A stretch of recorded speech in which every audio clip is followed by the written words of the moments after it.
So hey everyone, welcome back to my channel. তার নতুন ব্লগে তোমাদের অনেক ওয়েলকাম জানাচ্ছি। আর সকালেই চলে এসেছি ছাদের মধ্যে আজকে অনেক কাজ করব। গাছগুলোতে জল দেবো, তারপর আমলকিগুলো সব রোদ্দুরে দিয়ে দেবো। তো চলো গাছগুলোতে জল দিয়ে দিই।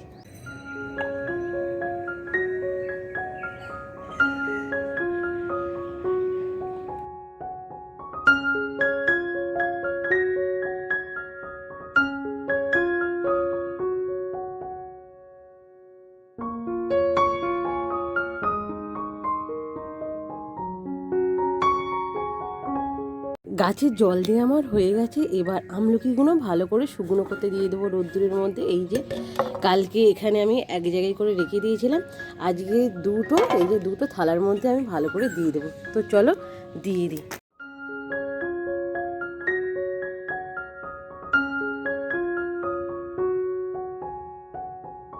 এখানে আমলকিগুলো শুকনো করতে দিয়ে দিয়েছি। 8টার মতন বাজে। এমনিতে 8টার সময় করে আমাদের ছাদের রোদ্দুরটা পড়ে যায়, বাট এখনও রোদ্দুরে আমি দেখা পাচ্ছি না।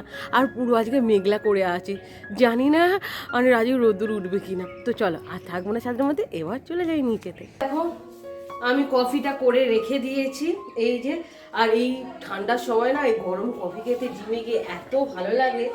আর এখানে সব কিছু গুছিয়ে নিই, আর টাইম নেই। আজকে একটু তাড়াতাড়ি যাবো, 1:30 এখন বাজে। প্রত্যেক দিন আমরা যাই 9টা, বাট আজকে একটু তাড়া আছে, সেই জন্য 1:30টায় যাবো। এইরকমভাবে আমি দুধটাও নিয়ে নিই সাথে করে। আজকে এই জলের বোতলটা আর নেবো না, এই কফিটাই সাথে নেব। আর এই টাওয়ালটা নিয়ে নিচ্ছি। তো আমি জিমের ড্রেস ফ্রেস সব গুছিয়ে নিয়েছি। এবার কিন্তু আমি বেরিয়ে পড়বো, জাস্ট চুলটা একটু বাঁধবো। আর বুবু বনি কেউ এখন ওঠেনি, দুজনেই ঘুমোচ্ছে। এখন কিন্তু বাজে 8:15। তো চলো রেডি হয়ে যায়। তো সবেমাত্র জিম থেকে এলাম, এসেই দেখছি বড়মামা জাল দিচ্ছে পুকুরেতে। তো চলো দেখি কতটা মাছ পেলো। পাতা পুরো ভর্তি, শুধু আমি জালে দেখছি পাতা উঠছে। দেখো পাতা ভর্তি উঠেছে, মাছ কটা উঠেছে সেইটা বলতে পারবো না, বাট পাতা পুরো ভর্তি। তো এখানে দেখো 2-3টে মাছ পেয়েছে, বেশি পাইনি। কারণ আগের বারে না এই পুকুরে যা মাছ ছিল সব ভেসে উঠেছিল, পানার বিষ দিয়েছিল, আর সেই বিষটা মানে রিয়াকশান হয়ে সব মাছ মারা গিয়েছিল।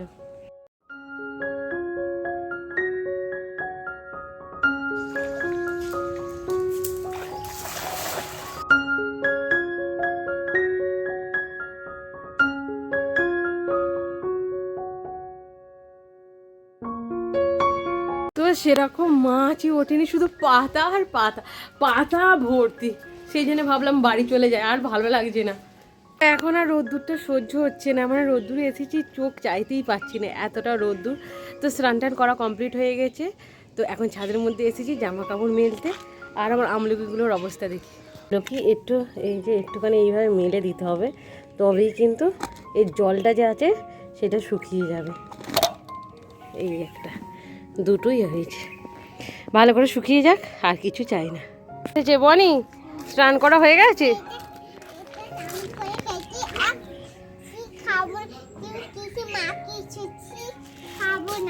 হায় হায়, তোমার ভালো লাগেনি? এই বলছি না কিনছি, ওর ভালো লাগেনি এইগুলো।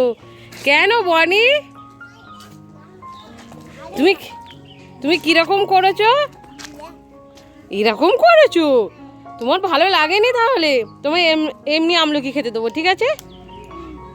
গিয়ে ডিব্বা নিয়ে আমি চললাম রান্নাঘরের দিকে, দেখি কি বানানো যায়। ঘুড়িতে 3-4টে বাজা মানেই আমার খিদে লেগে যায়। আর এখন যেহেতু জিমে যাইনি, সেই জন্য একটু খিদেটা বেশিই লাগে। তো সেই জন্য আমি একটু 3-4টে সময় করে কিছু বানিয়ে খাই। তো আমার কাছে ছিল আজকে কিমা। তো ভাবলাম কি করে খাই, একটু তো এবার হেলদি খেতে হবে, যেহেতু আমি জিম করি।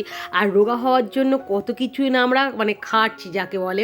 তো সেই জন্য এখানে দেখো কড়াইয়ের মধ্যে অল্প বাটার, একটু ঘি দিয়েছি, পুরো তেল ছাড়া করব, এতে তেল দিইনি। আর যেহেতু এখন শীতকাল, সেই জন্য বাটারটা আমি একটু অ্যাড করেছি। আর এখানে একটু কিমার সাথে একটু টক দই, একটু মশলা মানে আদা রসুন এইসব দিয়ে জাস্ট 15 থেকে 20 মিনিট রেখে দিয়েছিলাম, আর তারপরে এইরকম ননস্টিকের মধ্যে দিয়ে আর জাস্ট 5 মিনিটের জন্য একটু ঢাকনা দিয়ে রেখে দিয়েছিলাম। তো এত সুন্দর সেন্ট না, এই বাটার আর ঘিয়ের সেন্টটা কিন্তু দারুণ, আর রান্নাটা কিন্তু বেশি টাইম লাগে না, 8-10 মিনিটের মধ্যে কিন্তু রান্নাটা কমপ্লিট হয়ে যায়। আর এইভাবে ঢাকনা দিয়ে দেবো, পুরো লো ফ্লেমে কিন্তু দিতে হবে। তো এখানে রান্নাটা হচ্ছে, এইটা হতে কিন্তু বেশি টাইম লাগে না, এইটা জাস্ট 7 থেকে 8 মিনিট এইটা সিদ্ধ হতে লাগবে। আর এটা যেহেতু কিমা সেই জন্য একটু তাড়াতাড়ি হচ্ছে, বাট রান্নাটা দারুণ টেস্ট। তো চলো এখন দেখি কত দূর।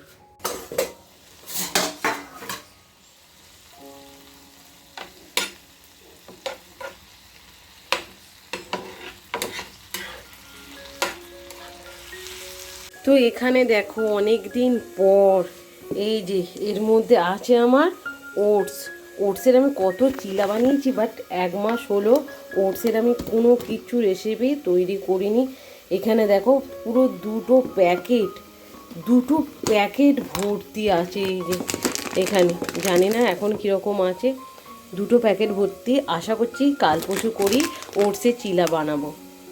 আর এইটা এখনও রান্নাটা হচ্ছে। তো এত বড় একটা চিজ কিউব আমি মাংসের মধ্যে দিয়ে দেবো, আর চিজ খেতে ব্যাপক লাগে। তো চলো দিয়ে দিচ্ছি, জানি না কীরকম হবে। আমি এটা ফার্স্টবার ট্রাই করলাম, তো সেকেন্ডবার করেছিলাম আমি চিজটা জাস্ট দিয়ে নামানোর পর দিয়েছিলাম, আর এটা এখনই আমি দিয়ে দিচ্ছি। দেখো এখানে কিন্তু আমার মাংসটা রান্না হয়ে গেছে, আর এখানে আমি 2টো রুটি নিয়েছি। তো এই মাংসের সাথে এই রুটিটা কিন্তু অসাম যাবে। তো চলো একটু খাই। যা সেন্ট উঠেছে না, বাটার আর ঘিয়ের যা সেন্ট এর মধ্যে আছে, আর লাস্টে দিয়েছিলাম এখানে চিজ কিউব, দারুণ। তো চলো একটু টেস্ট করে দেখি।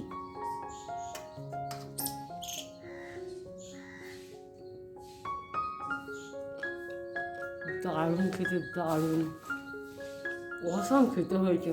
তো চলে তাতে শেষ করে ফেলি। আমি বনিকে বলেছি বনি ফোন দেখবি না, তো দেখো কত দূরে মানে খাবি। তো আমি বনিকে ফোন দেখতে মানা করি, সেই জন্য ও দেখো বিছানার সেই কোণে গিয়ে ফোন দেখছে। এই বনি বনি বনি ফোন দেখলে কি হয়? বনির কোনো সাড়া নেই, এক ঠায় ফোন দেখেই আছে। বনি কি দেখছো? দেখতে ভালো লাগে, কিন্তু চোখটা তো খারাপ হয়ে যাবে। এখনো দেখছো? আর দেখতে নেই, দিয়ে দাও ফোন। তো চলো ভিডিওটা আমি এখানেই রাখছি। ভিডিওটা ভালো লাগলে অবশ্যই লাইক শেয়ার কমেন্ট করতে ভুলবে না। তো আজের মতন বনি কি একটু আমার দিকে তাকিয়ে বলো।